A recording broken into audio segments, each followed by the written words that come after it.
आज हमारा टॉपिक है जिसका नाम है नील्स बोर। और इससे पहले हमने पढ़ा था रदरफोर्ड के बारे में, उससे पहले हमने पढ़ा था जे थॉमसन के बारे में। अब बच्चों जे थॉमसन में हमने पढ़ा था कि किस तरीके से उन्होंने तरबूज के बारे में बताया था और तरबूज के बीच को उन्होंने नेगेटिव चार्ज दिया, बाद में उन्होंने इलेक्ट्रॉन के बारे में बताया, ठीक है। और रदरफोर्ड ने अल्फा रेज को गुजारा और अल्फा रेज को गुजारने के बाद किस तरीके से उन्होंने बताया कि एटम्स के अंदर भी खाली स्थान होते हैं और नेगेटिव और पॉजिटिव चार्ज के बारे में बताया, ठीक है। लेकिन बच्चों जो उनकी कमियां थी उन्होंने बताया इलेक्ट्रॉन चारों तरफ चक्कर लगाता है, अगर वो चक्कर लगाएगा तो एनर्जी खत्म होगी, अगर एनर्जी खत्म होगी न्यूक्लियस से जाकर टकराएगा जो कि संभव नहीं है। ये बात रदरफोर्ड नहीं समझा पाए। तो बच्चों उसी कमी को दूर करने के लिए नया साइंटिस्ट आते हैं जिनका नाम है नील्स बोर। ठीक, क्या नाम है? Niels Bohr. अब देखो बच्चों इन्होंने क्या क्या बताया, किस तरीके से हमें समझाया, एक एक पॉइंट पे ध्यान देना। सबसे पहले बच्चों इन्होंने सोलर सिस्टम का एग्जांपल दिया। सोलर सिस्टम, हमारे सोलर सिस्टम में बच्चों 9 प्लेनेट है और जो एक प्लेनेट जो नोवा प्लेनेट है जिसका नाम प्लूटो है बच्चों उसको हटा दिया गया है क्योंकि वो आज तक सूरज के एक चक्कर नहीं लगा पाया प्लूटो, ठीक है। इस प्लूटो जो है सूरज का चक्कर आज तक नहीं लगा पाया, इसलिए उसे सोलर सिस्टम से हटा दिया गया है क्योंकि सोलर सिस्टम में वही होगा जो सूरज के चारों तरफ चक्कर लगाए। अब कितने हैं? 8 प्लेनेट है। 8 प्लेनेट ऐसे हैं जो सूरज के चारों तरफ चक्कर लगा रहे हैं। उसमें से पृथ्वी भी है जिसमें हम रहते हैं, भाई मार्स भी है, जुपिटर भी है। ये सारे के सारे प्लेनेट जो है एक फिक्स ऑर्बिट में चक्कर लगाते हैं, एक निश्चित ऑर्बिट में चक्कर लगाते हैं, ठीक है। तो इसी तरीके से बच्चों इन्होंने सोलर सिस्टम का एग्जांपल दिया और इन्होंने क्या बनाया, ऑर्बिट बनाया, इसका नाम दिया ऑर्बिट, इसका नाम दे दिया ऑर्बिट, ठीक है।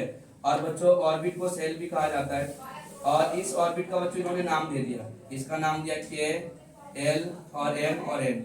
4 प्रकार के ऑर्बिट बनाए इन्होंने और इन चारों को नाम दे दिया। इन्होंने बताया जो ये जो ऑर्बिट है, जो सेल है, एक ऐसा ऑर्बिट है जिसमें एनर्जी फिक्स रहता है, ना तो एनर्जी को बढ़ाया जा सकता है ना तो एनर्जी को कम किया जा सकता है।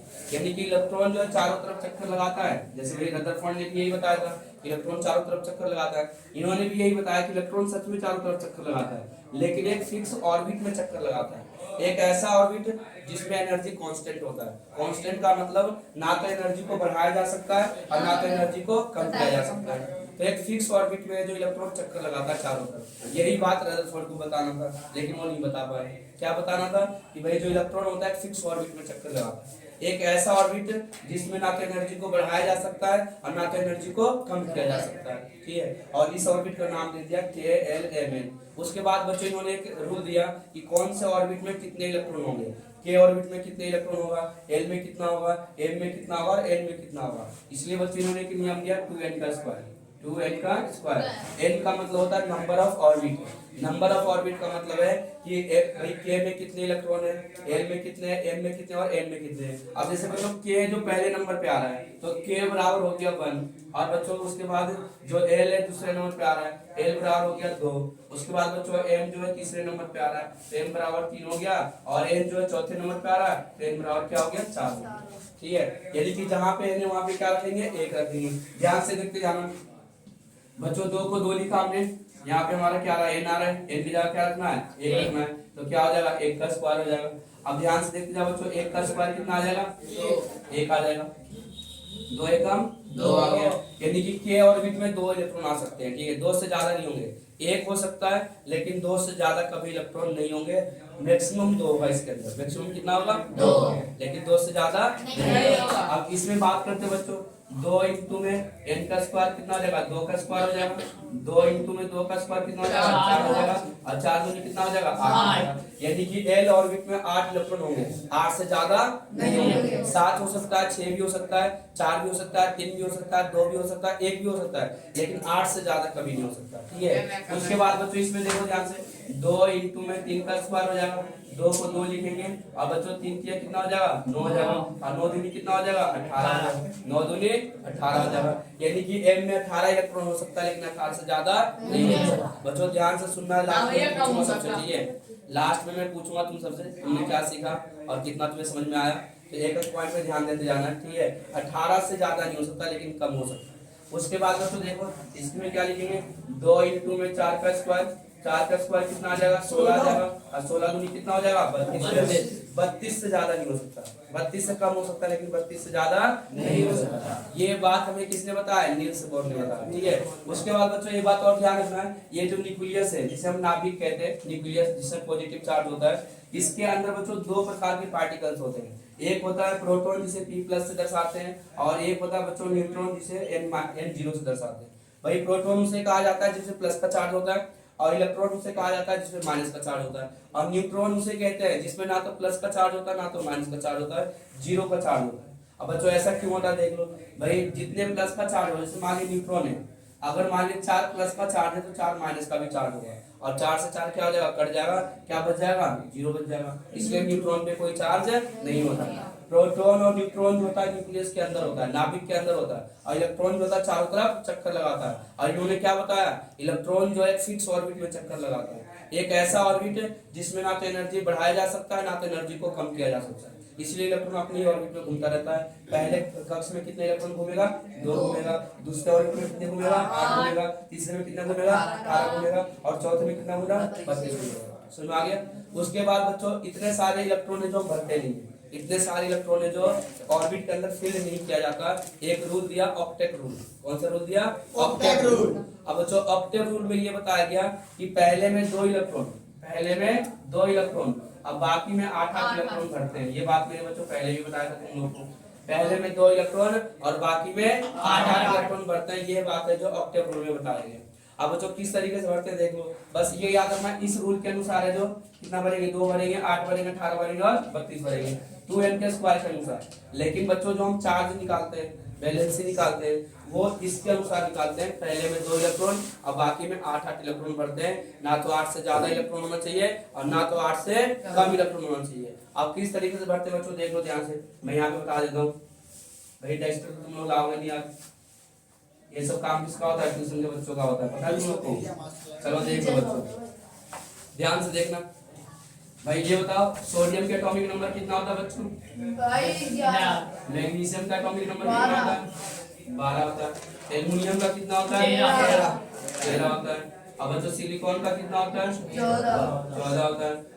पोटेशियम का कितना होता है, मुझे पता था तो ऐसे कुछ बोलने वाले होती है बच्चों, सोच समझ के जवाब दो। उसके बाद होता है कैल्शियम का कितना होता है, 20 होता है, कैल्शियम का 20 होता है। क्लोरीन का कितना होता है, 17 का कितना होता है, 17 होता है। ऑक्सीजन का कितना होता है, 6 ऑक्सीजन का 8 होता है। सोच समझ के जवाब दो बच्चों, ठीक है। अब देख लो बच्चों ध्यान से समझना, ये पॉइंट समझना बहुत जरूरी है क्योंकि यहाँ से जो पेपर सवाल बनते हैं हमारे और 10वीं क्लास में भी काम आएगा, इसलिए बच्चों एक एक पॉइंट पे ध्यान देना है। नील्स बोर ने जो हमें बताया ना हमेशा काम आएगा, हमेशा काम आएगा, क्योंकि सबकी कमी है लेकिन नील्स बोर की कमी हम अभी तक पढ़ा हमने, इनकी गलतियां क्या थी अभी तक नहीं पढ़ा हमने। भाई रदरफोर्ड की कमी के बारे में पता चल गया, ठीक है। उसके बाद जे थॉमसन ने भी बताया वो भी गलत हो गया, और जॉन डाल्टन ने बताया वो भी गलत हो गया, लेकिन नील्स बोर के बारे में अभी तक हमने ये नहीं पढ़ा कि उन्होंने गलत क्या बताया, तो इसलिए ध्यान देना बहुत जरूरी है। आप देख लो ध्यान से, भाई पहले में कितने इलेक्ट्रॉन भरेंगे, 2 भरेंगे, ध्यान रखना ये पॉइंट पे ध्यान देना है।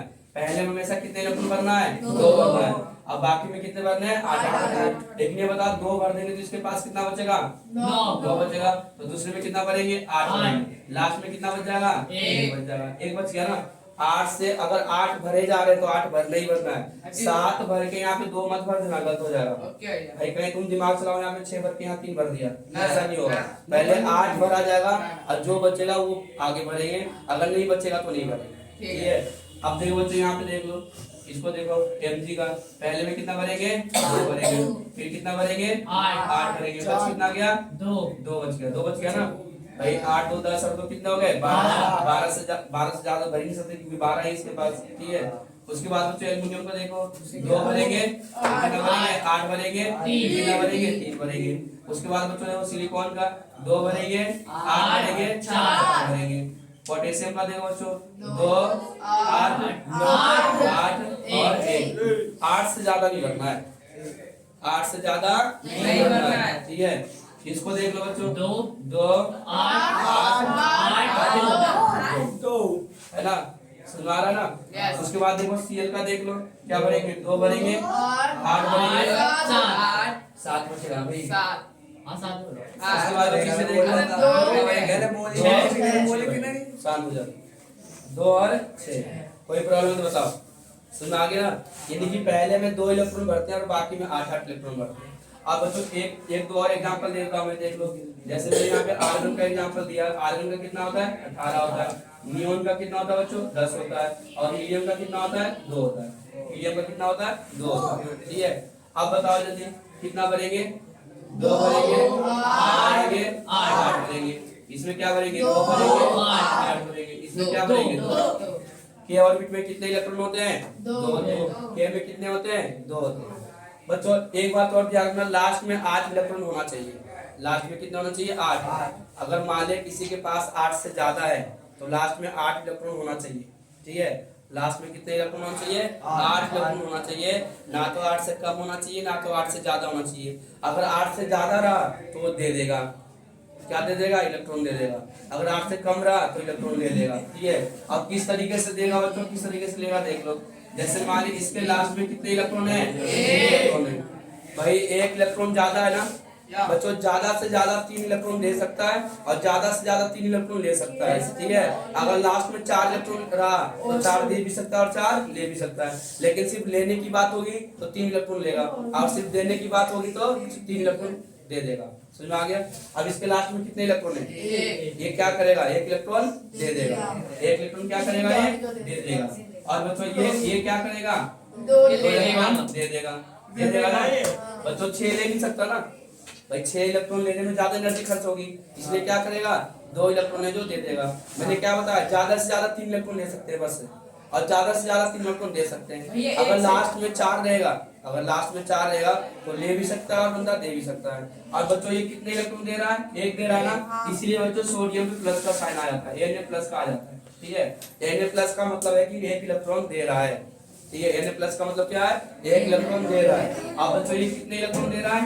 2 दे रहा है। तो Mg प्लस 2, इसका मतलब 2 इलेक्ट्रॉन देगा। कितने इलेक्ट्रॉन देगा? 2 इलेक्ट्रॉन देगा। किसको देगा? जो लेना चाहेगा। ठीक है, अब बच्चों देखो इसके लास्ट में कितने हैं? 3। ये क्या करेगा? 3 इलेक्ट्रॉन दे देगा। इलेक्ट्रॉन क्या करेगा? ये दे देगा। उसके बाद देखो बच्चों इसके लास्ट में कितने हैं? 4। ये क्या करेगा? दोनों काम करेगा, इसलिए बच्चों प्लस माइनस 4 आ जाएगा। ये दे भी सकता है 4 और 4 ले भी सकता है, इसलिए प्लस माइनस क्या आ जाएगा? 4 आ जाएगा। मैंने क्या बताया? 3 से ज्यादा कोई नहीं दे सकता, ना तो 3 से ज्यादा कोई ले सकता है। अगर 4 रहेगा तो दोनों काम होगा, लेना देना दोनों हो जाएगा। अब देखो बच्चों ये क्या करेगा बताओ? देगा। कितने दे देगा? 1 दे देगा। तो बच्चों ये प्लस आ जाता है। और ये क्या करेगा? 2 दे देगा। कितने दे देगा? 2 दे देगा। तो Ca प्लस 2 आ जाता है। अब बच्चों ये क्या करेगा? 1 ले लेगा ना, 8 होना चाहिए, 8 होना चाहिए। लास्ट में 7 है तो 1 की कमी है, ये क्या करेगा? 1 ले लेगा। तो क्या आ जाएगा? Cl माइनस आ जाएगा। अब बच्चों ये क्या करेगा? 2 लेगा ना, लास्ट में 6 है तो क्या करेगा? ये 2 ले लेगा। तो वो -2 आ जाएगा। वो -2 का मतलब 2 इलेक्ट्रॉन ले रहा है। जो भी लेने वाला होगा उसमें माइनस का चार्ज आएगा, और जो भी देने वाला होगा उसमें प्लस का चार्ज आएगा। तो ये कौन है? लेने वाला। ये भी लेने वाले, और बाकी ऊपर वाले क्या है? देने वाले। और बच्चों इस पे ध्यान दो, ये दोनों काम करेगा, लेगा भी और देगा भी। समझ रहे हो ना? ठीक है, देखो ध्यान से। अब देखो इधर आ जाओ बच्चों, इन तीनों पे आ जाओ। ये तीनों एक ही ग्रुप में आते हैं, ये तीनों जो है एक ही ग्रुप में आते हैं। अब इसके लास्ट में कितने हैं? 8। क्या ये लेगा? ना देगा। क्या ये देगा? नहीं देगा। और इसके लास्ट में कितने हैं? 8। क्या लेगा? ना। क्या देगा? ना। अब इसके लास्ट में कितने हैं? ये भी ना तो लेगा नहीं तो देगा, क्योंकि पहले और पे कितने होते हैं? 2 होते हैं। 2 तो पूरी तरीके से भर गया ना। अब बच्चों ये वही है जो शादी के बाद ताली बजाने के लिए आते हैं, ढोल बजाने के लिए आते हैं, बच्चे होने के बाद भी ताली बजाने के लिए आते हैं। इसीलिए इसे पीरियोडिक टेबल में सबसे अलग रखा गया है। इसका काम है ताली बजाना। क्या कोई है यहाँ पे जो ताली बजाने का काम कर रहा है? समझ में आ गया ना? बताओ, समझ में आया टॉपिक में? कोई प्रॉब्लम तो नहीं है? कौन लेता है कौन देता है समझ में आ गया? जो देने वाला होता है वो हमेशा मेटल होता है, यानी कि धातु होता है। धातु जो होता है हमेशा देता है, मेटल जो होता है हमेशा देता है। और जो लेने वाला होता है वो हमेशा नॉन मेटल होता है, यानी क्या? धातु होता है। नॉन मेटल के पास इलेक्ट्रॉन की कमी होती है, इसीलिए माइनस कहा जाता है। समझ रहे हो ना तुम लोग? और बच्चों मेटल के पास हमेशा इलेक्ट्रॉन ज्यादा होता है, इसलिए प्लस का चार्ज आ जाता है। अगर पहचानने के लिए आएगा बच्चों तो ध्यान रखना, जो प्लस में होगा वो मेटल होगा, और जो माइनस में होगा वो क्या होगा? वो कौन होगा? Non metal. पहचान लोगे? प्रॉब्लम तो नहीं है भाई? हम कितनी समझ लें, अभी पूछूंगा सारा। ठीक है, कहीं हीरो बनवा बैठे। और बच्चों जो ना लेता है ना देता है वो बच्चों इनका एक ही काम होता है ताली बजाने का, ठीक है, शादियों में, शादी के बाद, बच्चे होने के बाद। इसलिए बच्चों इन तीनों को कहाँ पे रखा गया है? पीरियोडिक टेबल के बिल्कुल लास्ट में रखा गया है, ठीक है। और इन तीनों को और इन दोनों को जो कहीं भी रखा गया, पीरियोडिक टेबल के आगे पीछे ऊपर नीचे कहीं भी रख दिया। समझ में आ गया ना? ये कोई प्रॉब्लम तो नहीं है? नील्स बोर ने क्या बताया, समझ में आया? कोई दिक्कत तो नहीं है ना? बस ये पॉइंट याद रखना बच्चों। तीसरे चैप्टर में मैंने केमिकल फॉर्मूला बनाने के लिए सिखाया था, ठीक है। उस केमिकल फॉर्मूला मैंने चार्ज बताया था कि पहले चार्ज सिंबल लिखते हैं, फिर चार्ज लिखते हैं। कौन सा चार्ज होता है? यही चार्ज होता है। क्या तुम्हें याद करना पड़ेगा इसे? अगर एटॉमिक नंबर याद है तो बच्चों याद करने की जरूरत है नहीं है। आराम से तुम निकाल लोगे इसमें कौन सा चार्ज आएगा, प्लस का आएगा कि माइनस का आएगा। और ये आगे भी काम आएगा, ये आगे भी काम आएगा। अब बताओ इसमें कोई दिक्कत तो बताओ। ये हमारा टॉपिक था बच्चों। आगे हम पढ़ेंगे वैलेंसी के बारे में पढ़ेंगे, इलेक्ट्रॉनिक कॉन्फ़िगरेशन के बारे में पढ़ेंगे, ठीक है, वैलेंस इलेक्ट्रॉन के बारे में पढ़ेंगे। चलो उसके बारे में बता देता हूँ क्योंकि इसी से रिलेटेड है। देखो बच्चों, इलेक्ट्रॉनिक कॉन्फ़िगरेशन क्या होता है? ईसी, ध्यान से समझना।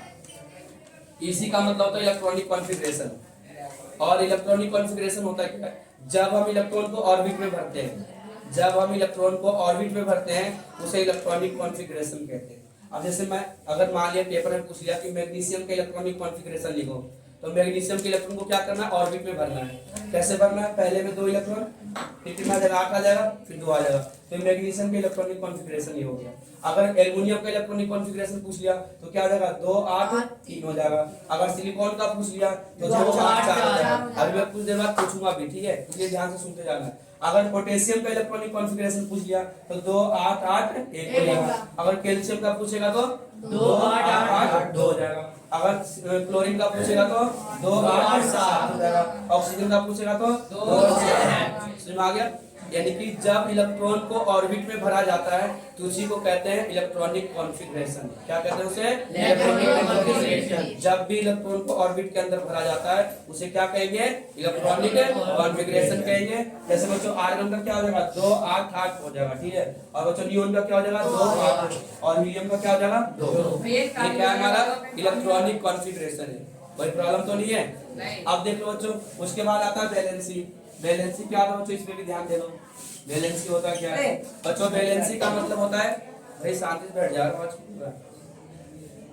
वैलेंसी का मतलब होता है बच्चों जितने इलेक्ट्रॉन लेते हैं या देते हैं, ध्यान से सुनते जाना है। जितने इलेक्ट्रॉन भी लेते हैं क्या करने के लिए? ऑक्टेट पूरा करने के लिए, आउटर मोस्ट शेल को भरने के लिए। बाहर के जो ऑर्बिट होता है उसको फिल्ड करने के लिए, उसको भरने के लिए जितने इलेक्ट्रॉन लेते हैं या देते हैं उसी को वैलेंसी कहते हैं। जितने इलेक्ट्रॉन लेंगे या देंगे उसे हम क्या कहेंगे? वैलेंसी कहेंगे। ये कितने इलेक्ट्रॉन ले रहा है? सॉरी, कितने इलेक्ट्रॉन दे रहा है? इसका वैलेंसी कितना हो गया? 1 हो गया। ये कितने दे रहा है? 2। वैलेंसी कितना हो गया? 2। ये कितने दे रहा है? 3। वैलेंसी कितना हो गया? 3। और ये कितने दे रहा है? 4। कितना हो गया? 4। दे रहा ना, दोनों काम कर रहा तो वैलेंसी 4 हो जाएगा। और ये कितने दे रहा भाई? 1। वैलेंसी कितना हो गया? 1। इसका वैलेंसी कितना हो गया? 2। इसका कितना हो गया? इसका कितना हो गया? इसका 0। भाई 0 होगा ना तो ले रहा है ना तो दे रहा है, तो बैलेंस कितना हो जाएगा? 0। इसका भी बैलेंस कितना हो जाएगा? 0। इसका भी कितना हो जाएगा? 0। समझ में आ गया ना? बैलेंस क्या होता है भाई? जितने इलेक्ट्रॉन लेगा या देगा उसी को हम क्या कहेंगे? बैलेंसी। कोई दिक्कत तो नहीं है? उसके बाद आता बच्चों बैलेंस इलेक्ट्रॉन आता है। यहाँ से सुनते जाना, ठीक है। और बैलेंस इलेक्ट्रॉन का मतलब क्या होता है बच्चों? दोनों में क्या अंतर? बस थोड़ा सा अंतर है। बैलेंस इलेक्ट्रॉन का मतलब होता है आउटर मोस्ट शेल में जितने भी इलेक्ट्रॉन होंगे, लास्ट के ऑर्बिट में जितने भी इलेक्ट्रॉन होंगे उसे बैलेंस इलेक्ट्रॉन कहेंगे। जैसे इसके लास्ट में कितने इलेक्ट्रॉन है? तो बैलेंस इलेक्ट्रॉन कितना हो गया? 1। इसके लास्ट में कितने हैं? बैलेंस इलेक्ट्रॉन कितना हो गया? 2। इसके लास्ट में कितने हैं? बैलेंस इलेक्ट्रॉन कितना हो गया? 3। इसके लास्ट में कितना है? 4। अब बताओ इसके लास्ट में कितना है? 7। बैलेंस इलेक्ट्रॉन कितना हो गया? 7 हो गया। अब बैलेंसी कितना हो गया? 1 हो गया। बैलेंसी 1 हो गया ना, लेकिन बैलेंस इलेक्ट्रॉन कितना है? 7। बैलेंस इलेक्ट्रॉन का मतलब होता है लास्ट में कितने इलेक्ट्रॉन हैं उसे बैलेंस इलेक्ट्रॉन कहेंगे। अब बैलेंसी का मतलब होता है कि बच्चों कितने इलेक्ट्रॉन ले रहा है या दे रहा है। और इसके अंदर बैलेंस इलेक्ट्रॉन कितना है? 8 है। इसके कितने? 8। इसके कितने? 2। और इन तीनों के बैलेंसी कितना है? 0। समझ में आ गया अंदर क्या है बच्चों? इलेक्ट्रॉनिक कॉन्फ़िगरेशन समझ में आ गया, बैलेंस इलेक्ट्रॉन समझ में आ गया, बैलेंसी समझ में आ गया। उसके बाद बच्चों एक पॉइंट और याद रखना है, इसके ऑर्बिट के अंदर इस ऑर्बिट के अंदर क्या होता है, प्रोटॉन और न्यूट्रॉन होता है। इस ऑर्बिट के अंदर प्रोटॉन और क्या होता है, न्यूट्रॉन होता है। और जब प्रोटॉन और न्यूट्रॉन को जोड़ देते हैं तो एटॉमिक मास आ जाता है। क्या आ जाता है, एटॉमिक मास आ जाता है। अगर कभी भी एटॉमिक मास निकालने के लिए कहे तो जो प्रोटॉन प्लस न्यूट्रॉन दोनों को क्या कर देना है, जोड़ देना है। जब प्रोटॉन और न्यूट्रॉन को जोड़ देते हैं तो क्या आ जाता है, हमारा एटॉमिक मास आ जाता है। जब प्रोटॉन और न्यूट्रॉन को जोड़ेंगे तो क्या आ जाएगा, एटॉमिक मास आ जाएगा। अब जो जितने भी प्रोटॉन न्यूक्लियस के अंदर होते हैं, हमने क्या पढ़ा कि प्रोटॉन होते हैं न्यूक्लियस के अंदर होते हैं, तो जितने भी प्रोटॉन न्यूक्लियस के अंदर होते हैं उसे एटॉमिक नंबर कहा जाता है। क्या कहा जाता है, एटॉमिक नंबर कहा जाता है। अगर मैग्नीशियम के एटॉमिक नंबर 12 है तो इसका मतलब मैग्नीशियम के ऑर्बिट में 12 प्रोटॉन है। कितने प्रोटॉन है, 12 प्रोटॉन है। अब बच्चों जितने प्रोटॉन होंगे उतने इलेक्ट्रॉन भी होंगे। उतने क्या होंगे, इलेक्ट्रॉन होंगे। कहने का मतलब यह है कि बच्चों इलेक्ट्रॉन बराबर प्रोटॉन और बराबर एटॉमिक नंबर, ये तीनों हमेशा क्या होते हैं, बराबर होते हैं। ये हमेशा ध्यान रखना, ये तीनों हमेशा बराबर होंगे। अगर माने इलेक्ट्रॉन एक है तो प्रोटॉन भी एक ही होगा और एटॉमिक नंबर भी एक ही होगा। जैसे बच्चों हमारे पास हाइड्रोजन हो गया, हाइड्रोजन का एटॉमिक नंबर कितना होता है, एक होता है। इसका मतलब उसके अंदर एक प्रोटॉन है और एक ही क्या है, इलेक्ट्रॉन है। ठीक है, अगर मान लिया 10 इलेक्ट्रॉन है तो प्रोटॉन भी 10 ही होंगे, एटॉमिक नंबर भी क्या होगा, 10 होगा। किसका होता है भाई एटॉमिक नंबर 10 होता है ना, एटॉमिक नंबर किसका होता है, नियोन का होता है। किसका होता है, नियोन का होता है। इसका मतलब नियोन के एटॉमिक नंबर 10 है, इलेक्ट्रॉन भी 10 होंगे और प्रोटॉन भी कितने होंगे, 10। कोई दिक्कत तो नहीं आता, समझ आ रहा ना। अब बच्चों एटॉमिक मास कैसे निकालते हैं, जब हम प्रोटॉन और न्यूट्रॉन को जोड़ देते हैं। अब बच्चों हाइड्रोजन एक ऐसा एलिमेंट है, हाइड्रोजन एक ऐसा एलिमेंट है जिसमें एक भी न्यूट्रॉन नहीं है, इसीलिए हाइड्रोजन के एटॉमिक नंबर और एटॉमिक मास दोनों एक ही होता है। दोनों कितना होता है, एक है। सिर्फ हाइड्रोजन ही ऐसा, ध्यान रखना। कभी कभार जो पेपर में पूछ लिया जाता है कि ऐसे एलिमेंट का नाम बताओ, ऐसे तत्व का नाम बताओ जिसके अंदर एक भी न्यूट्रॉन नहीं है, तो क्या बताना है, हाइड्रोजन। तो हाइड्रोजन के पास एक भी न्यूट्रॉन नहीं है, इसलिए हाइड्रोजन के एटॉमिक नंबर और एटॉमिक मास दोनों एक होता है। कितना होता है, दोनों एक होता है। ठीक है बच्चों, और एक और चीज याद रखना, प्रोटॉन की खोज किसने किया, न्यूट्रॉन के बारे में किसने बताया, और बच्चों इलेक्ट्रॉन के बारे में किसने बताया। इसके लिए बच्चों एक शॉर्टकट तरीका याद करना है, ईट पग नाच। क्या याद करना है, ईट पग नाच, ईट पग नाच। देखो बच्चों, भाई न्यूक्लियस में पॉजिटिव चार्ज होता है, ये बात हमें रदरफोर्ड ने बताया था। न्यूक्लियस में पॉजिटिव चार्ज होता है, ये बात किसने बताया था, रदरफोर्ड ने बताया था। लेकिन इसके अंदर पॉजिटिव पार्टिकल्स होता है, ये बात हमें गोल्डस्टीन ने बताया। किसने बताया, गोल्डस्टीन ने बताया। इसीलिए कहीं कहीं तो भाई ये ऑप्शन में होता है कि ये प्रोटॉन खोज किसने किया, तो कहीं कहीं रदरफोर्ड का नाम आ जाता है। लेकिन रदरफोर्ड के कभी कभी रदरफोर्ड का नाम नहीं होता, इसका नाम आ जाता है, गोल्डस्टीन का नाम आ जाता है। तो बच्चों इसीलिए फॉर्मूला याद रखना, ईट पगनास। अगर पेपर में आगा तो गोल्डस्टीन लगाना। अगर मान लिया रदरफोर्ड और गोल्डस्टीन दोनों का नाम है तो गोल्डस्टीन पे लगा के आना है, क्योंकि इन्होंने पॉजिटिव चार्ज पार्टिकल का नाम दिया था। भाई बताया था उन्होंने कि पॉजिटिव चार्ज होता है, लेकिन नाम किसने दिया, गोल्डस्टीन ने नाम दिया। तो बच्चों ई का मतलब हो जाता है इलेक्ट्रॉन, ठीक है, टी का मतलब हो जाता है थॉमसन। इलेक्ट्रॉन की खोज किसने किया, थॉमसन ने किया, थॉमसन ने किया, जिसका नाम क्या है, जे थॉमसन है। इसलिए तो बताया था तरबूज को लेकर कि भाई नेगेटिव चार्ज होता है उसे हम इलेक्ट्रॉन कहते हैं। और उसके बाद बच्चों पी का मतलब होता है प्रोटॉन, ठीक है, और जी का मतलब होता है गोल्डस्टीन। क्या होता है, गोल्डस्टीन, इसे याद रखना।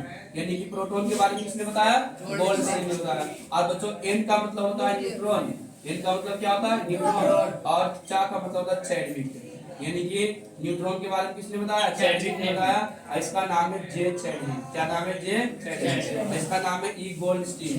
क्या नाम है इसका, ई गोल्डस्टीन। ईट पगनाच जेम्स, ठीक है, ईट पगनाच। ई का मतलब क्या हो गया, इलेक्ट्रॉन हो गया, और टी का मतलब क्या हो गया, थॉमसन हो गया। इलेक्ट्रॉन के बारे में किसने बताया, जे थॉमसन ने बताया। पग टी का मतलब प्रोटॉन हो गया, और जी का मतलब क्या हो गया, गोल्डस्टीन हो गया। प्रोटॉन के बारे में किसने बताया, गोल्डस्टीन ने बताया। और एन का मतलब क्या हो गया, न्यूट्रॉन हो गया, और चा का मतलब क्या हो गया, चैडविक हो गया। ठीक है, तो बच्चों न्यूट्रॉन के बारे में किसने बताया, जे चैडविक ने बताया। और ये सारे के सारे टॉपिक बच्चों दिमाग में रखना और याद भी होना चाहिए। ठीक है, अब मैं बच्चों एक एक करके सबसे पूछ लेता हूँ, ज्यादा नहीं, एक सवाल ही पूछूंगा, ज्यादा नहीं पूछने वाला। और आज जो हमारे पास से इंग्लिश मीडियम के 9th क्लास के कुछ बच्चे जुड़े हुए, तो ये इधर हमारे कुछ होनहार बच्चे बैठे हुए हैं, उसमें से जो पिंक टी शर्ट वाला जो कुछ ज्यादा ही होनहार है। ठीक है, ये बच्चा कह रहा है कि हर 5 लड़के के बाद एक लड़का पिंक ड्रेस पहनता है। बहुत बढ़िया इंग्लिश टेस्ट भाई, बहुत बढ़िया जांच पड़ताल कर रहा है। और इधर हमारे कुछ बहुत दिनों बाद दिखने वाले बंदे हैं, और पीछे के बच्चे जो होशियार बच्चे हैं, आगे के थोड़ी बहुत कम होशियार है। ठीक है, तो बच्चों देखते हैं कौन कितना होशियार है, एक एक सवाल पूछ लेते हैं, है ना। देखते हैं इन चारों में से कौन किसका जवाब सबसे पहले आता है। पाँचों में से, सॉरी 5 कितने बैठे हैं पीछे, 6 बैठे, 7 बैठे, 7 में से किसका जवाब सबसे पहले आता है। मेरा सवाल यह है कि प्रोटॉन पे कौन सा चार्ज होता है। प्लस का। किसने बताया प्रोटॉन के बारे में। ई गोल्ड स्टीन ने बताया। न्यूट्रॉन के बारे में किसने बताया।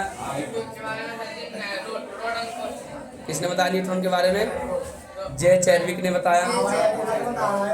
देखो चलो भाई, पता चल गया है बच्चे कितने पढ़ रहे हैं। चलो इधर वाले बच्चों से पूछ लेते हैं, इधर वाले बच्चे कितना पढ़ रहे हैं। ठीक है भाई, मेरा सवाल है इलेक्ट्रॉन के बारे में किसने बताया। प्रोटॉन पे कौन सा चार्ज होता है। और किसने बताया था कि न्यूक्लियस से पॉजिटिव चार्ज होता है। बताया। इधर वाले बच्चे ज़्यादा पढ़ रहे हैं। वेरी गुड बच्चों, मिलते हैं अगली क्लास में। Bye bye, Tata.